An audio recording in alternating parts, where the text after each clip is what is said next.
ದಸರಾ ಆಚರಣೆ ಕುರಿತು ತುಮಕೂರಿನಲ್ಲಿಂದು ಜಿಲ್ಲಾ ಉಸ್ತುವಾರಿ ಸಚಿವ ಡಾಕ್ಟರ್ ಜಿ ಪರಮೇಶ್ವರ್ ನೇತೃತ್ವದಲ್ಲಿ ಸಭೆ ನಡೆಯಿತು.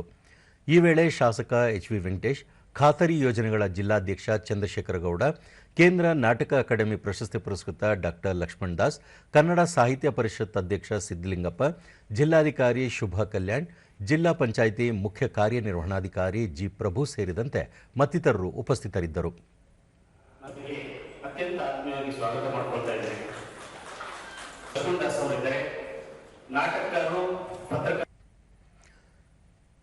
ಬಳಿಕ ಡಾಕ್ಟರ್ ಜಿ ಪರಮೇಶ್ವರ್, ತುಮಕೂರಿನಲ್ಲಿ ಅದ್ದೂರಿಯಾಗಿ ದಸರಾ ಆಚರಿಸಲು ಯೋಜನೆ ರೂಪಿಸಲಾಗಿದ್ದು, ಚಾಮುಂಡೇಶ್ವರಿ ದೇವಿಗೆ ನವರಾತ್ರಿ 11 ದಿನ ವಿಶೇಷ ಅಲಂಕಾರ ಮಾಡಿ ಪೂಜೆ ಸಲ್ಲಿಸಲಾಗುವುದು. ನಾಡ ಹಬ್ಬವನ್ನು ಯಶಸ್ವಿಗೊಳಿಸುವಂತೆ ಮನವಿ ಮಾಡಿದರು. ಆದರೆ ಪ್ರತಿ ದಿವಸ ಆ ತಾಯಿಯ ವಿವಿಧ ರೂಪವನ್ನ ನಾವು ಪೂಜೆ ಮಾಡಿ, ಹೋಮ ಮಾಡಿ, ಗೌರವ ಸಮರ್ಪಣೆ ಮಾಡತಕ್ಕಂಥದ್ದು ಎಲ್ಲಿಯೂ ಕೂಡ ಮಾಡಲಿಲ್ಲ.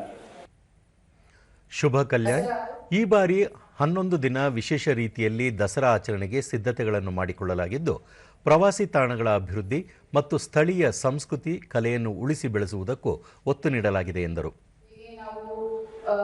ನಾಗೇಶ್ವರ ಅವರಿಗೆ ಪೂರ್ಣ ಕುಂಭ ಸ್ವಾಗತ ಹಾಗೂ ಧ್ವಜಾರೋಹಣ ಈ ಒಂದು ಕಾರ್ಯಕ್ರಮ, ಆಮೇಲೆ ಮಹಾಮಂಗಳಾರತಿ, ಪುಷ್ಪಾರ್ಚನೆ, ಹೋಮ ಇದೆಲ್ಲ ಕೂಡ ನಾವು ಸ್ಟಾರ್ಟ್ ಮಾಡ್ತೀವಿ.